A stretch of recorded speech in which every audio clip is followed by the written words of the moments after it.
How are you?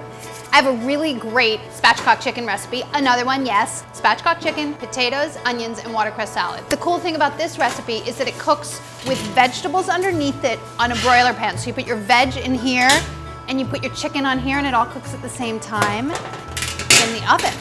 Start with 3 potatoes, and just cut them into rounds, 1/2 inch thick. They can't be too thick, otherwise they won't cook in the time it takes to cook the chicken, which because it's spatchcock is only 35 minutes. I just love the idea that you can cook a whole roast chicken in 35 minutes. We like that, right? Time saving. So my potatoes are cut. I have a broiler pan. Isn't this a pretty color? Lined with aluminum foil. Just helps for cleanup. You really don't have to do it. So drizzle your pan, well, your foil, with a little bit of oil, only 1.5 teaspoons, and then add your potatoes, and then just turn to coat them, just lightly in oil. Then a red onion, peel it, and then cut it in half lengthwise, and then cut it crosswise into half moons.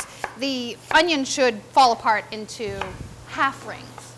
So right onto the pan. The onion could just get sprinkled right on top of the potatoes. There's something kind of magical about the flavor of potatoes and onions roasted together, don't you think? You season them with salt and pepper and chicken fat, and it's ultra delish.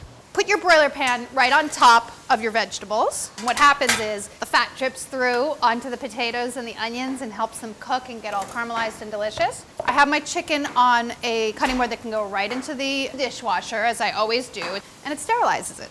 Remove the fat from inside, and then turn it over on its breast and cut down along either side of the backbone. Just the neck, just the butt. So just cut from the neck to the butt. Scissors is the easiest way to accomplish this, I think. The one part that might just be a little bit hard is when you get to the thigh bone, sometimes it's a little hard to get around that. Then I just like to turn it around to do the other side. It's easier because I'm right-handed. Cut alongside the backbone and remove it. The second side is always just a little bit hard because it's a little wobbly. Then it's out.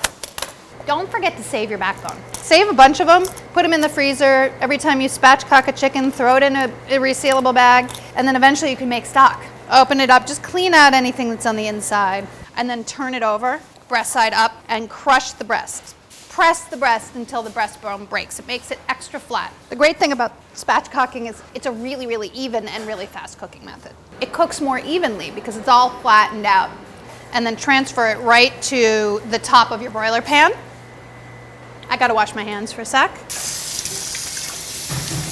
Drizzle with a tiny bit of olive oil, about 2 teaspoons. I mean, chicken skin's got lots of fat in it, right? But it does help with the browning of the chicken to put a little bit of fat on it before you roast it. Salt, pepper. Oh, well, I'm gonna have to rub it on there with my hands. So now my hands are gonna get dirty again. Double hand washing. Once it's salt and peppered, it can go right into your 450 oven for, I don't know, it takes about 35 minutes. The thickest part of the thigh should read 165. While that's cooking, I'm just gonna make a nice salad. I have 1 bunch of watercress. Really delicious, not very dirty. You can rinse it off. I just like to remove these big stems. I don't remove the whole stem. I feel like, what a waste. I like them, but they are a little bit tough. So let's cut them off, about 1.5 inches. A bowl, watercress goes in. Now you can see that there are a couple of thicker stems. They kind of float to the top, which is weird, right? Remove any more tough stems that you want to, but don't be too anal. It really doesn't matter. 1 orange. This is salad dressing made with mostly orange juice. Tablespoon of orange juice. I just squeeze it right over the watercress. 2 teaspoons of olive oil. It's not very much. Keeping it low fat for you. Salt and pepper, of course, the usual. Save this for breakfast or a snack. Get your chicken. Ooh, delicious. So first the watercress on your platter. I mean, you can do it in whatever order you want. Some people like to put the potatoes down first. Then just set aside your chicken to rest for about 5 minutes, and then potatoes and onions go on top of the watercress. Yeah, look how beautiful. Once the chicken's rested, you can cut it up. Luckily for me, I have this channel board, so my juices can run in there. I like to use shears for this. These are clean shears, not the dirty ones I cut up the chicken with before. And then straight on top. You can cut it into smaller pieces if you want, or you can take it off the bone, or you can put it on a plate, whatever you want. It's kind of like a really, really hearty bistro salad, which I think you're really, really gonna enjoy. And it only takes 40 minutes total. That's not very long for a roasted chicken dinner, do you think? With potatoes, with salad? I think it's not.